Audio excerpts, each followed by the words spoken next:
몇 번 여러분들에게도 말씀드리다시피 저 또한 이번 기회를 통해서 교회를 어떻게 세워가야 할 것인가 하는 이 분명함에 대한 정리가 더더욱 있었고요.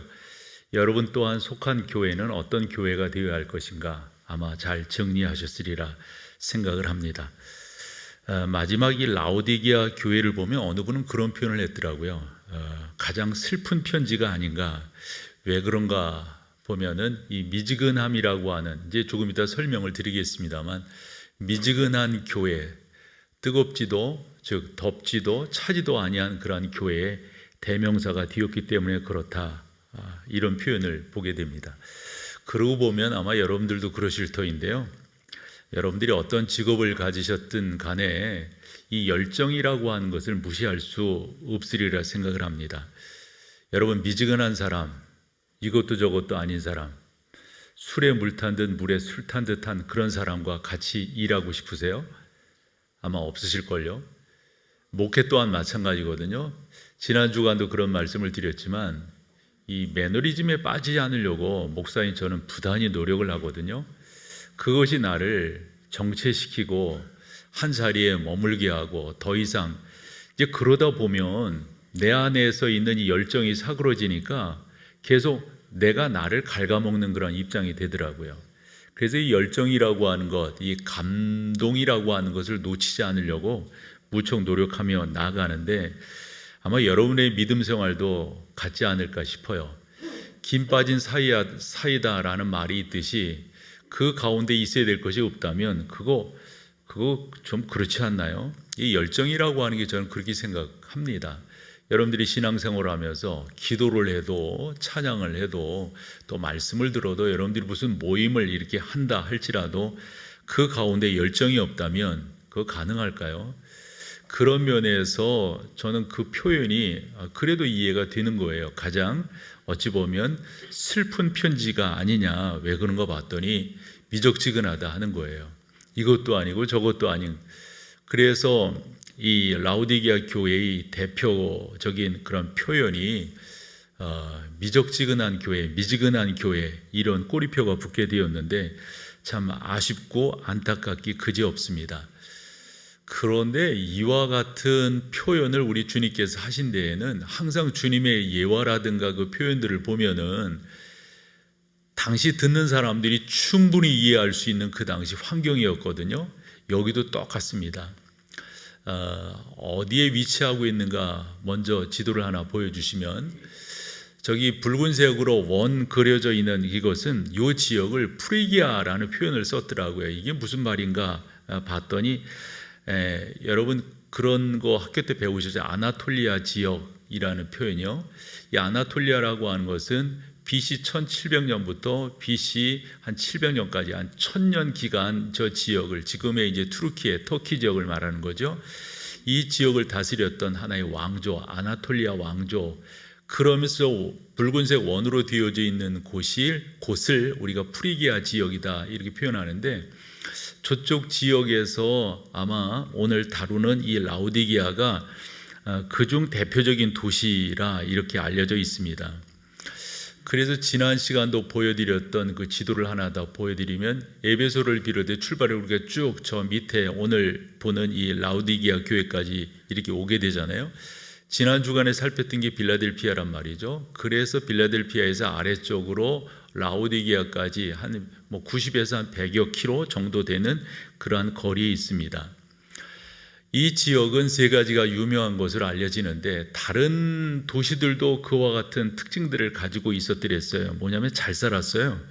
이 라오디게아 교회도 아마 이 프리기아 지역에서 중심 도시였다라고 하는 것, 그만큼 뭔가 근거가 있으니까 그런 말을 했을 터인데, 봤더니 여기도 잘 사는 그러한 도시, 즉 금융의 중심지였다 이렇게 알려져 있습니다.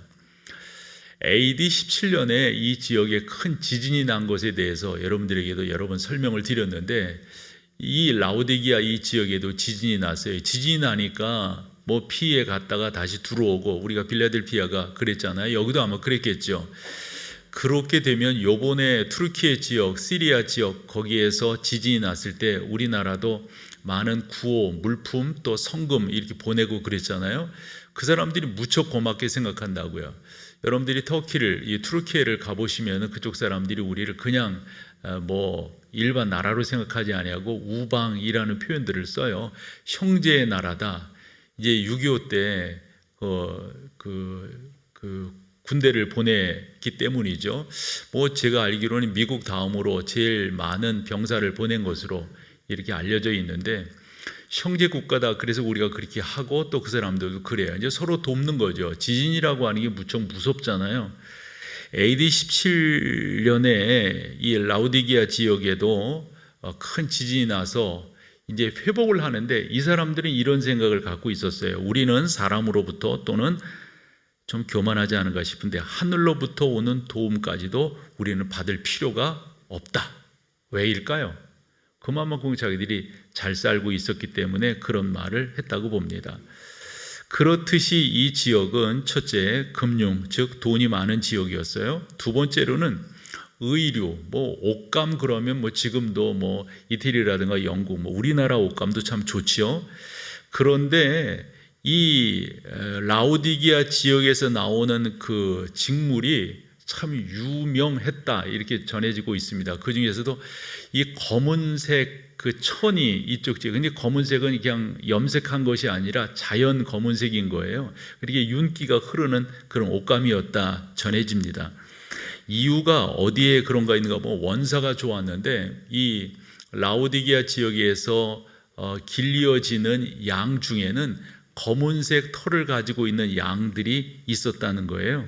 그래서 그 양모가 이 좋은 옷감을 만들어내는 자료가 되었다, 재료가 되었다, 이런 말이겠죠. 우리말에도 옷이 날개라는 말이 있듯이 이 사람들이 돈도 있고 또 이런 좋은 어떤 직물도 있고 하니까 아마 옷을 잘 만들어 입었던 것 같아요. 세 번째로 이 라우디기아가 유명한 것은 의술입니다. 요즘식으로 말하면 약대가 있었고 의대가 있었고 이런 거죠. 여기에서 자체 개발한 안 연고가 특별히 유명했는데, 그 표현을 봤더니 프리기아 파우다라는 표현을 썼어요. 아마 그쪽 지역에서 나오는 분이라고 볼 수가 있는데, 그게 그냥 분이 아니라 안약, 눈 치료하는데 참 귀하게 쓰였던 것.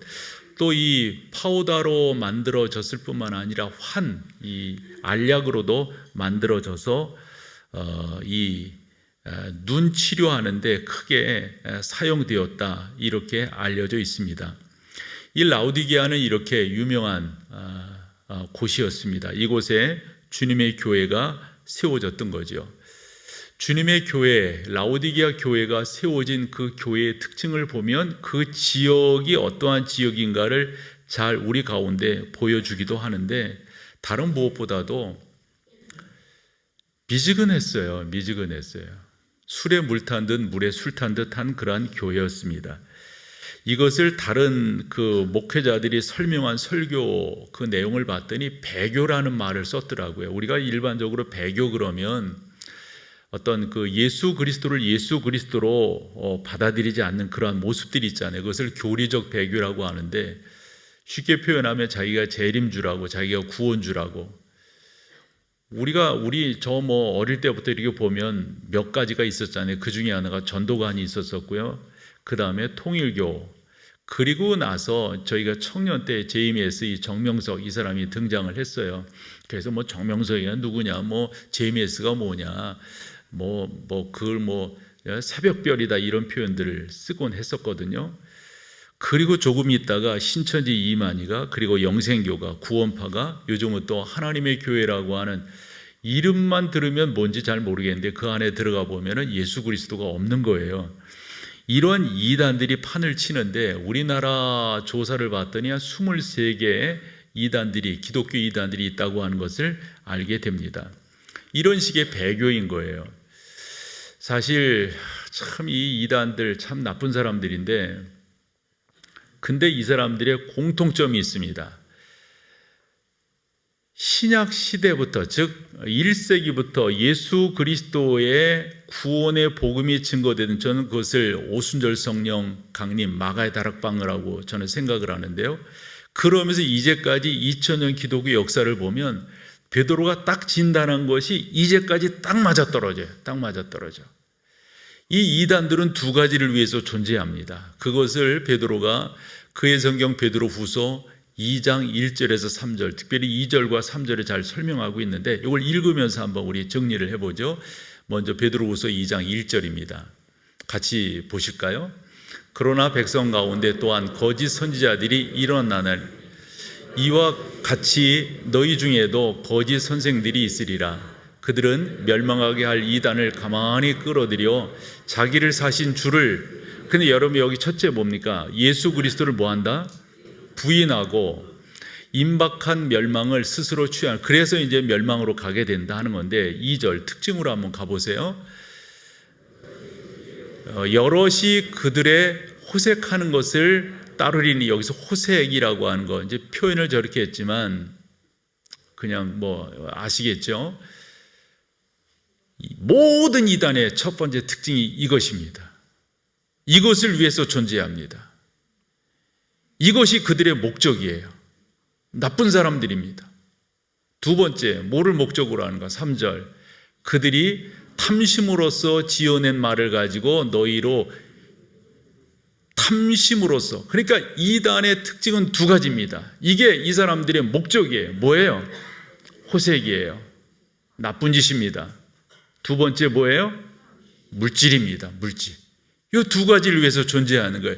베드로가 딱 정리를 했어요. 딱 정리를 했어요. 그러고 봤더니, 대비해서 봤더니, 아니 전도관 뭐 문서면, 특별히 요즘에 JMS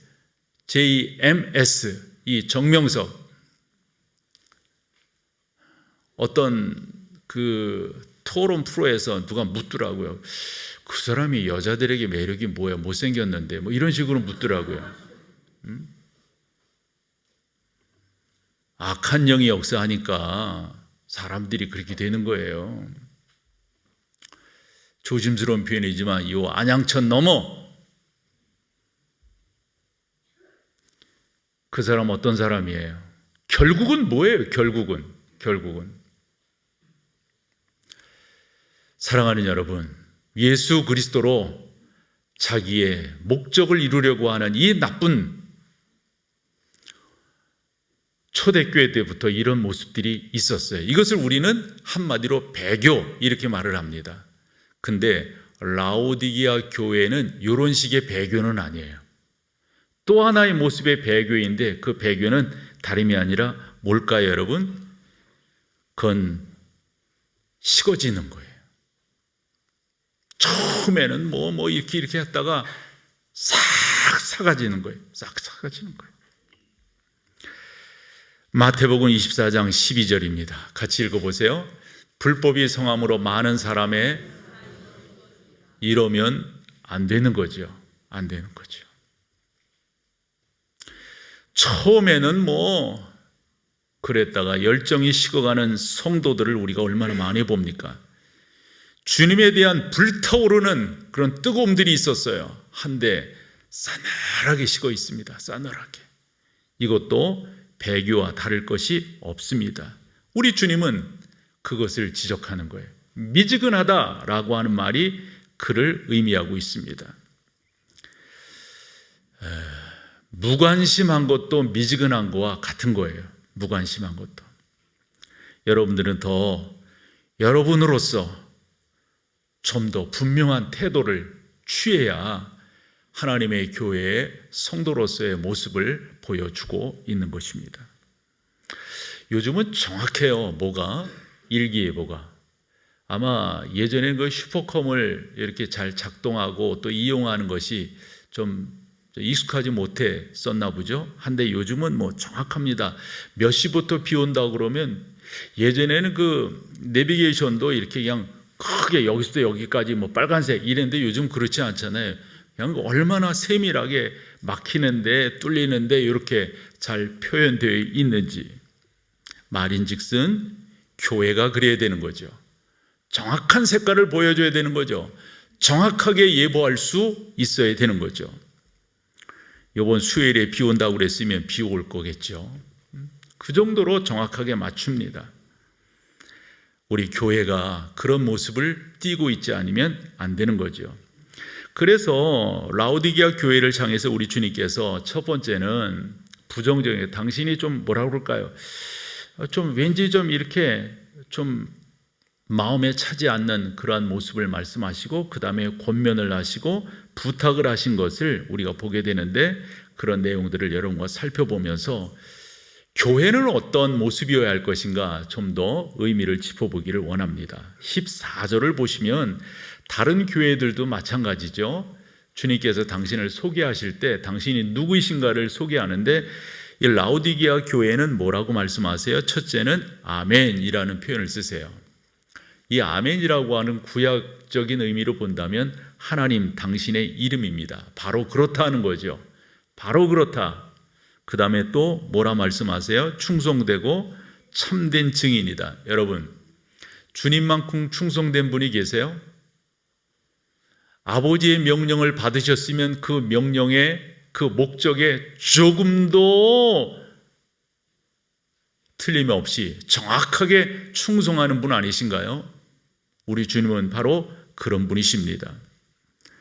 하나님의 사람 바울은 믿음의 아들 디모데에게 우리는 미쁨이 없을지라도, 우리는 진실함이 없을지라도 주는 이량 항상 진실하시니 자기를 부인하실 수 없으시리라. 왔다 갔다 하지 않는다 하는 겁니다. 그분은 신실하시고 참되신 분이시다. 또한 그분은 창조의 근원이시다 라고 하는 것을 우리 가운데 설명하고 있어요. 그래서 세 가지로 아멘, 그 다음에 충성되고 참되시다, 그 다음에 창조의 근원이시다, 이렇게 당신을 소개합니다. 맞죠, 여러분? 예수님은 창조의 본체이신 거죠. 이것을 요한복음 1장 3절이 이렇게 말하고 있어요. 만물이 그로 말미암아 지은 바 되었으니 지은 것이 하나도 그가 없이는 된 것이 어떻다고요? 주님 없이 된 것이 없어요. 바로 그분은 하나님이십니다. 그분께서 생기를 불어넣으심에 생명이 되었습니다. 그분께서 있으라 말씀하심에 있게 되었던 겁니다. 이런 주님께서 이 라오디게아 교회를 향해 좀 불편해하시는 그런 모습을 보이세요. 크게 보면 두 가지라고 볼 수가 있는데, 하나가 15절에 나옵니다. 뭐라는 거죠? 차지도 아니하고 뜨겁지도 아니하다, 이런 말씀이에요. 미지근하다라고 16절에 말씀하고 있는데, 이것은 식었다라고 하는 거잖아요. 사실 여러분, 따뜻해야 될 건 따뜻해야 되잖아요. 차가워야 될 건 차가워야 되고요. 저는 그런 것들을 잘 구분 안 합니다만은, 예를 커피를 여러분 드신다면 향이 언제 제일 잘 납니까? 따뜻할 때 향도 있고 커피 나름대로의 그 맛이 있는 거잖아요. 원산지가 어디냐에 따라서 조화들 하시고 그러던데, 저는 그런 걸 잘 모르겠습니다만은 다 그런 따뜻할 때 제맛이 있단 말씀이죠. 그러나 여러분, 또 하나 찬 것이 차야만 된 것도 있잖아요. 예를 들어 레모네이드 같은 게 따뜻하면 되겠어요? 그렇게 드실 수도 있겠지만 그건 차야 제맛 아닌가요? 그러니까 말인즉슨 뜨거운 건 뜨거워야 되고 찬 건 차야 돼요. 미지근한 것은 그것이 어느 정도 중간 상태라고 하는 것이고, 우리 가운데 주려고 하는 메시지가 분명히 있습니다. 그러면 왜 주님께서 이와 같은 말씀을 하셨는가? 항상 주님이 뭔가를 말씀하실 때는 그 지역 사람들이 충분히 이해할 수 있는 것을 통해서 말씀하세요. 사진 하나 보여주시면, 라오디게아라고 하는 지역이 아래쪽에 있고, 오른쪽으로는 뭡니까 여러분? 골로새라고 하는 지역이 있고요. 저 위쪽으로는 히에라폴리스, 즉 파무칼레라는 지역이 있어요. 그래서 요 라오디게아는 양쪽으로 또 물을 공급을 받았습니다. 저 골로새 저쪽으로는 나름대로 그 뒤쪽이 지난번에 가봤을 때도 2월 말인데 눈이 그 위쪽으로는 가득, 그 찬물을 그쪽에서는 받는 거예요. 찬물을. 그리고 또 저 시에라폴리스 파무칼레라고 하는 지역은 사진 하나 보여주시면은 온천이에요. 저런 온천들이라고요. 근데 지금은 저 정도로 물이 없어요. 참 이게 전 세계를 이렇게 많이는 안 가봤어도 가보면은 이 자연이 너무 많이 달라진다고 하는 것. 예를 들어서 저는 어렸을 때 집 앞에 개울이 있었거든요. 저희 처갓집 앞에도 그 꽤 물이 흐르던 개울인데 요즘은 뭐 돌멩이밖에 없어요. 이렇게 많이 자연이 달라져요. 저 파묵칼레라고 하는 지역도 이번에 가봤더니 한 3년 전, 4년 전에 갔을 때보다도 한결 물이 없더라고요. 그 정도로 이제 됐어요. 근데 요 라오디게아 지역은 저 지역으로부터도 저 온천수, 온수를 받고 또한 이 골로새 지역으로부터는 찬물을 받아요. 어떤 식으로 받냐면 세 장의 사진을 보여드리는데 저런 수로를 파가지고 저런 수로를 통해서 물이 오게끔 만들어진 거예요. 또 저런 수로가 안 될 때는 관을 통해 가지고 아마 높은데 낮은데 저런 관을 통해서 옮겼던 것 같아요. 또 저런 수로들도 지금도 만들어져 있는 것을 볼 수가 있다 하는 겁니다. 중요한 건 뭐냐면 이 골로새라고 하는 지역에서 찬물이 저 관들을 통해서 수로를 통해서 오잖아요. 그럼 여기쯤 왔을 때 그 물이 차요? 그 다음에 히에라폴리스, 파묵칼레라고 하는 지역에서 따뜻한 온천수를 이렇게 흘려보내서 왔는데 여기쯤 오면 어떻게 되는 거예요? 미지근한 거예요. 이 말의 의미를 그 당시 사람들이, 특별히 교인들이 너무도 잘 알고 있었어요. 신앙이라고 하는 게 이래서 되겠느냐라고 하는 겁니다. 이 신앙, 즉 미지근함이라고 하는 것은 그 라오디게아 교회가 가지고 있는 영적 수준이 어떠한가, 영적 온도가 어떠한가. 그래서 우리 주님은 뭐라고 말씀하세요? 내가 차지도 아니하고 뜨겁지도 아니하도다. 너는 미지근하다. 차든지 뜨겁든지 하라 라고 하신 말씀의 의미가 뭘까요? 근데 이러한 그 라오디게아 교회의 신앙적인 것을 일반적인 것으로 대비하셨던 우리 주님이 상당히 격한 말씀을 하나 하세요. 그 다음 절에 보면 뭐라고 말씀하시냐면 16절인데요. 내가 이같이 미지근하여 뜨겁지도 아니하고 차지도 아니하니 내 입에서 너를 뭐한다? 이 토한다라고 하는 있잖아요. 우리가 그러니까 우리가 일반적으로 넌 미지근하고 넌 뭐 그러니 너 왜 그러냐 진짜 나 너랑 같이 안 놀아 뭐 같이 안 있어 이렇게 표현하실 수도 있잖아요. 그런데 왜 이것을 토한다라고 표현을 하셨을까요?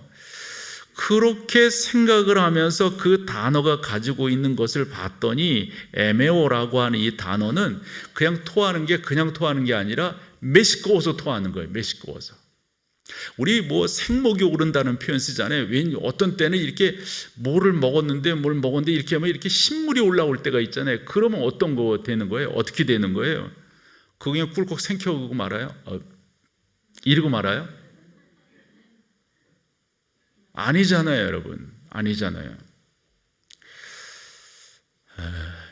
이 메시껍다라고 하는 것을 어떻게 표현할까 하다가 한 몇 가지 이렇게 이야기를 해보면 저는 제가 한 21살인가 이때 전라도라고 하는 지역을 처음 가봤어요. 교인 중에 한 사람이 결혼식을 해가지고 갔는데 그런데 결혼식이 끝나고 식당으로 가는데 거짓말 조금 보탤게요. 한 50m 전방인데도 그 냄새가 나더라고. 놀랬어요. 진짜 나 처음 맡아봤어요. 그런 냄새를. 처음. 이 냄새가 점점 진동하는데 그 문을 열고 들어갔더니 통과했더니 야 그게 뭐예요? 홍어. 야, 이 냄새. 근데 지금은 전 먹어요. 지금은 잘 먹어요. 그때 나 이런 게 음식인가 싶더라고요. 이런 게 음식인가. 혹시 여러분 그 스칸디나비아 이쪽에서 청어알인지 아니면은 무슨 그 알이 있대요. 그걸로 만든 젓갈이 또 홍어 이상으로 냄새가 난다네요. 오래전인데 그 태국 서본 목사를 파송하기 위해서 처음에 지금 있는 곳이 아니라 처음에는 그 골드 트라이앵글이라고 하는 이 베트남 그다음에 그 라오스 뭐 이런 국가들이 접경에 있는 흔히 말하는 그 트라이앵글 지역이에요. 근데 거기에 들어가면 산족들이 거기에 있는데 이 사람들의 생계는 뭘로 꾸려 나가냐면 마약 재배하는 거예요. 그래서 거기서 뭐 양귀비 같은 거. 그래서 그 못된 사람들이 그 사람들을 거기다 있으면서 돈을 대주면서 아이들은 저 도시에다가 키우게 이렇게 해요. 그리고 그 사람들을 거기서 있으면서 그 산족들을 선교하겠다고 간다는 거예요. 그래서 그럼 가보자. 가봤더니 야, 이게 사람이 산다는 게 우리가 일반적으로 사람이 사는 거랑 너무도 다른 거예요. 그 사람들의 주식은 단백질을 얻기 위해서 쥐 같은 거 잡아먹는 거예요. 그러면서 사는 거예요. 참 이게 원두막 같은 거 하나 짓고 뭐 그걸 내가 올라가려고 했더니 올라가지 말라고 그러더라고요. 내가 올라가면 부서진대. 이게 사람들이 다 그냥 조그맣고 또 바짝 마르고 막 이런단 말이에요. 그래서 선교사가 그 먼저 가 있는 선교사가 이야기해 주는 게 이 사람들을 위해서 단백질, 그러니까 쥐 잡아먹고 하는 걸 못하기 위해서 산양을 키우게 하더라고요. 산양을 키워서 거기서 나오는 그 양젖으로 먹게 그런 식으로도 해주고, 또 이 사람들에게 원두막 같은 걸 지어주는 거. 왜 그런 걸 하나 그랬더니 그렇게 해줘야 이제 짐승으로부터 또 이제 습기로부터 보호하기 때문에 원두막 같은 걸 짓는데, 그런 것을 좀 더 지어주는 이유가 애가 있으면, 이게 죄송한 표현인데 누구 애인지를 모르는 거예요. 이게 원체 여러 사람들이 같이 근친상간은 뭐 자연스럽게 이루어지는 거. 그러다 보니까 어쨌건 그런 상황에서 선교를 한다고 그래가지고 뭐 먹을 게 있으면 먹어야 돼요. 그래서 제가 하나 먹을 수 있는 건 쌀국수예요. 그래서 쌀국수 하는데 좀 소개 좀 해라. 그래가지고 쌀국수 하는 데를 이제 소개를, 여기 맛있다. 그래 뭐 그렇고 또 거기에도 뭐 어쨌든 그러면서 지금 있는 지역으로 갔는데 하루는 그러면 목사님 쌀국수 진짜 맛있게 하는 데를 하나 찾아냈대요. 그러냐고. 그래서 한번 가자 그래 갔는데 진짜 맛이 괜찮더라고. 바깥으로 사람들이 이렇게 앉아서도 먹고 이제 그런단 말이에요. 그런데 파리가 얼마나 많은지. 하여튼 뭐만 하려면 이게 파리 쫓다가 이게. 그래서 이 파리가 왜 이렇게 많냐 그랬더니 천정을 보라네. 천정 봤어. 뭐가 주렁주렁 달려있어. 뭘까요? 닭목이야. 이걸 그걸 왜 달아놨는지 모르겠어요. 그걸 달아오니까 그 파리가 끼겠어요, 안 끼겠어요? 맛있게 먹던 게 그 생각하니까 저 닭모가지 여기서 말하는 토하여라고 하는 메시껍다고 하는 게 제가 경험한 거로 말씀을 드린다면 이 정도 말씀을 드릴 수가 있어요. 여러분, 우리 주님께서 메시껍게 생각하는 그 메시꺼움의 근거가 뭘까요? 음식일까요? 젓갈이 그래서 그럴까요? 닭모가지 딱 달아나가지고 그래서 그 국물 맛있다고 먹었는데 웬걸 그걸까요? 그들의 미지근함이에요. 미지근함. 우리 주님은 그것이 토할 정도로 생각하신다라고 말씀하고 있어요. 여러분, 이 미지근함이라고 하는 것은 또 우리 그런 거 있잖아요. 말은 그럴듯하게 하는데 행동으로 안 옮겨져. 예, 아멘. 뭐 말은 수없이 잘하는데 삶이 바뀌지 않아요.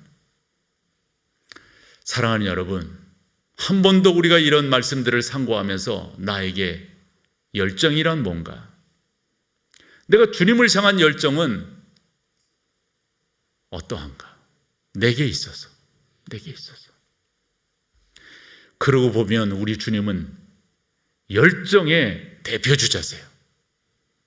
그분은 우리를 구원하시기 위한 그 열정으로 불타오르셔서 바울의 표현을 빌린다면 하늘 보좌 영광 버리시고 이 땅에 낮고 천한 모습으로 오시기까지 하셨어요. 그분이 우리를 구원할 그 열정은 십자가를 지는 일을 마다치 않으셨어요. 모멸감을 마다치 아니하셨어요. 우리 주님은 불타는 열정으로 가득 채워진 분이십니다. 초대교회도 보면은 얼마나 믿음의 열정들이 강했는지 몰라요. 그래서 지금 우리가 이 기독교, 이 복음을 받아들인 거예요. 선교사들을 보면 얼마나 열정이 불탔는지 몰라요. 그런데 어찌했길래 우리 주님은 그들을 토해낼 정도로 생각하셨는가 하는 거죠. 열정입니다, 여러분. D.L. 무디가 이런 말을 했어요. 하나님께서 쓰시는 사람들을 봤는데 분명한 공통분모가 있더라. 뭐죠? 열정이에요. 그러면서 이렇게 정리를 해요. 하나님은 열정 없는 사람을 쓰시는 경우를 한 번도 못 봤다. 본인 자신이. 그만큼 우리가 그분의 부르심에 열정을 갖는 게 중요하다고요. 나는 그 하나님의 부르심에 어떠한 자세를 갖고 있는가? 한데 이 라오디게아 교회는 그렇지 못해요. 미지근해요. 열정도 없어요. 감각도 없어요. 영적으로 무지합니다. 17절, 그래서 같이 읽어보세요. 내가 말하기를 나는 부자라 부유하여 부자.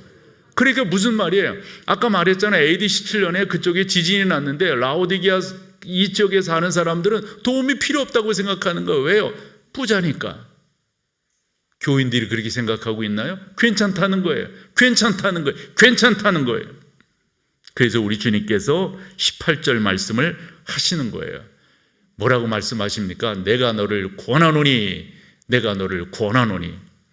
이 권한다라고 하는 이 단어는 의논한다는 말. 그래서 우리 주님께서는 임자식이 이렇게 야단치지 아니하고 조곤조곤 말씀하시는 거예요. 조곤조곤. 세 가지를 말씀하시는데 18절에 보면 첫째는 뭡니까? 내게서 불로 연단한 금을 사사. 그래서 이 라오디게아라고 하는 지역이 돈이 많은 지역. 근데 이 불로 연단한 금은 그런 일반적인 돈이 아니라고 하는 것을 여러분들이 금방 알아채시리라고 봅니다. 영적인 부유함을 너는 가져야 된다. 영적인 금을 사라. 이건 물질 이상의 것을 우리 주님께서 말씀하시는 겁니다. 라오디게아 지역에 유명한 것이 있다고 그랬어요. 그 옷감입니다. 검은 윤기가 자르르 흐르는 옷감입니다. 근데 우리 주님은 뭐를 말씀하세요? 흰옷을 사서 입으라는 거예요. 흰옷을. 그 흰옷은 어떤 옷일까요? 그 흰옷은 주 예수 그리스도의 보혈로 말미암아 정결하게 된 것. 세상 것으로 채우지 말고 세상 것으로 폼내지 말고 주님으로. 세 번째 말씀이에요. 안약을 사서 눈에 발라 보게 하라. 그 지역은 이것이 유명한 곳이었어요. 근데 여기에서 안약을 사서 보게 하라고 하는 그 본다고 하는 것은 육신적인 겁니까? 영적인 것입니까? 우리 주님이 말씀하시는 것은 영적이에요. 세상 말로 우의독경이라고 하는 말이 있긴 한데 주 예수 그리스도를 믿어 구원을 얻어 하나님 앞에 예배자로 이렇게 나와 있으면서도 뭔 말을 하는지, 무슨 말을 하는지 봐도 보지 못하고 들어도 듣지 못하는 영적 암울함이 그들 가운데 있단 말씀이죠. 그래서 우리 주님 19절을 말씀하는 겁니다. 그러므로예요. 그러므로 깨닫지 못하는 그 라오디게아 교회를 향하여 그러므로 내가 열심을 내라. 열정을 회복하라. 회개해라. 이 말씀을 우리 가운데 주시는 겁니다. 물이 끓기 위해서는 불을 지펴야 되잖아요. 그냥 열정이 되는 게 아니잖아요. 여러분, 영적으로 그만큼 끌어올리려면은 그게 하루아침에 되는 게 아닌 거 알잖아요.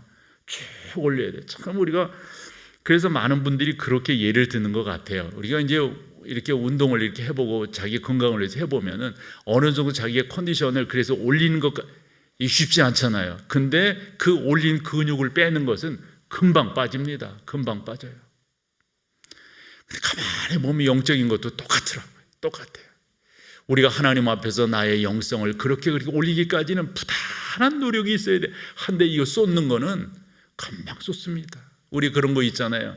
은혜 받는 거 며칠 동안 기도하고 집회 참여하고 그래서 은혜 충만히 받는데 그 쏟는 건 내려오면서 한마디 말뱉음으로 쏟을 수가 있어요.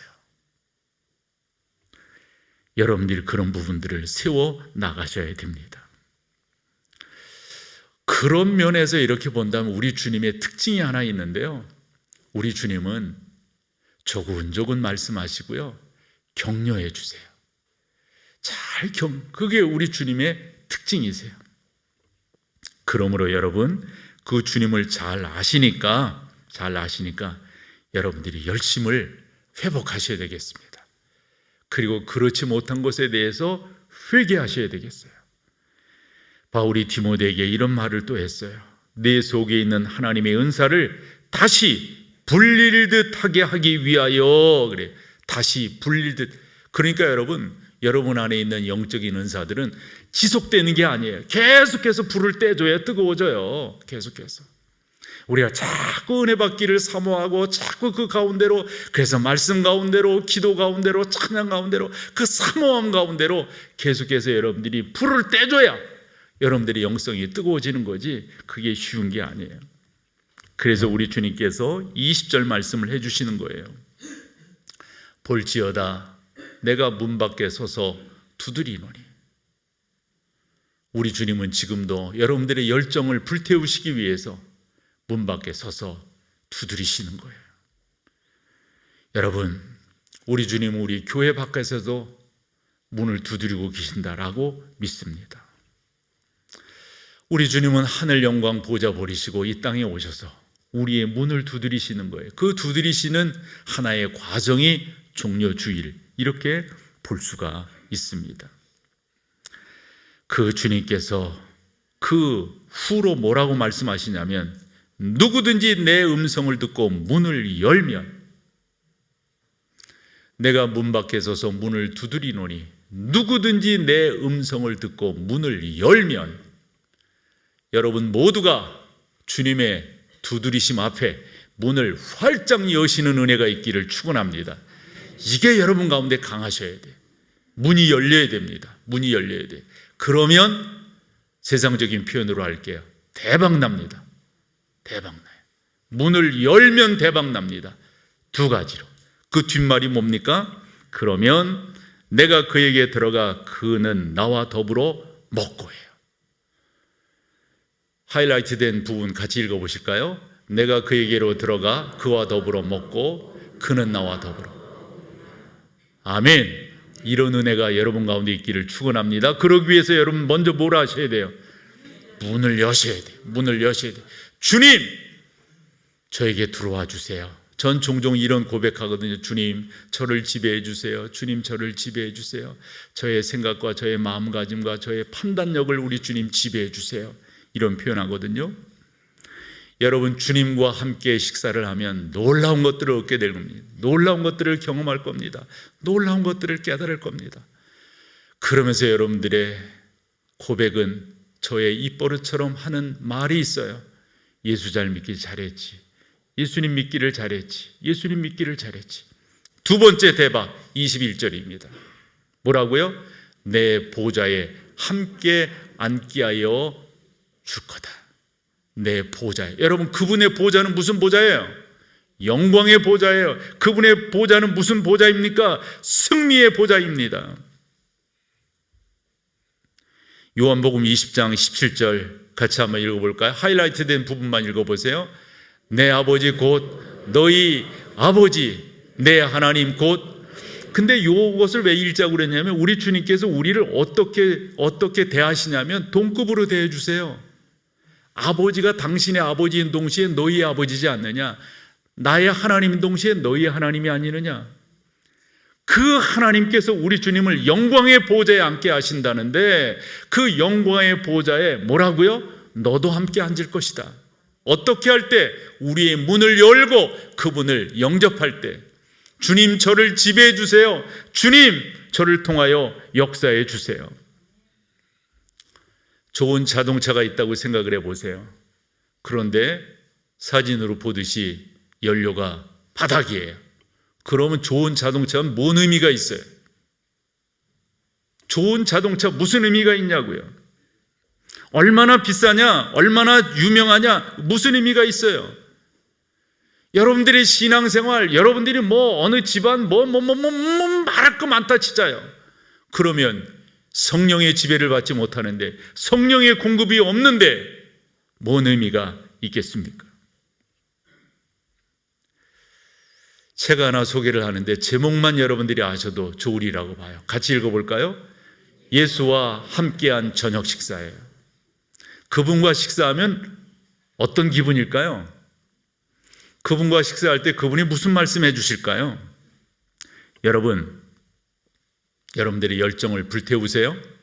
그러셔서 우리 주님을 다시 한번, 그리고 마지막으로 무슨 말씀을 해주시는가? 22절입니다. 뭐라고요? 귀 있는 자는 성령이 교회들에게 하시는 말씀을. 근데 이게 한 번만 이렇게 하셨어요? 7교회 모든 교회에게 말씀하시고 마지막에 이 말씀을 하세요. 이 말씀. 그렇다면 이 말씀은 우리에게도 하시는 말씀 아닐까요? 모든 교회에 이 말씀을 하셨다면 귀 있는 자는 성령이 교회들에게 하시는 말씀을 들을지어다. 여러분, 여세요, 사모하세요, 들으세요. 귀가 있어도 듣지 못하는 이가 있어요. 눈이 있어도 보지 못하는 이가 있다니까요. 자꾸 주님을 사랑하세요. 자꾸 주님을 사모하세요. 말씀해 달라고 구하세요. 내 안에 들어와 계시라고 초청하세요. 우리 어렸을 때 나 그 말 처음에는 못 알아들었어요. 주님 제 안에 좌정하사. 좌정이라는 말을 어릴 때 못 알아들었어요. 그런데 크면서 좌정이라고 하는 말이 얼마나 존귀한 말인지, 그래서 그 말 쓰기 시작했어요. 하나님, 제 안에 좌정해 주세요. 제 안에 좌정해 주세요. 제 안에 들어와 계세요. 우리 주님이 함께 하시면 우리에겐 평안이 임하게 되어 있습니다. 우리 주님이 함께 하시면 말씀을 깨닫게 되어져 있습니다. 마지막 사진 한 장 보여드리는데, 영국 작가 윌리엄 홀만 헌트라고 하는 사람의 이 문 밖에 서신 예수님이에요. 저 그림을 그리고 이 홀만 헌트가 자기 친구들을 초대했어요. 이 그림을 보여. 근데 한 친구가 그렇게 말하는 거, 홀만, 근데 왜 문고리가 없는 거야? 이때 이 저자, 이 작가가 그리 말을 한 거예요. 예수님이 문 밖에 서 계시는 저 문은 문고리가 안에밖에 없다고. 안에밖에 없다. 안에서 열어줘야 당신이 들어갈 수 있다는 거예요. 여러분, 반면 예수님이 만약 저 안에 계신다면 여러분들이 어찌하셔야 되겠어요? 두드리셔야 되겠죠. 예수님 문 열어주세요. 저 예수님께로 들어가고 싶어요. 저 예수님께로 들어가고 싶어요.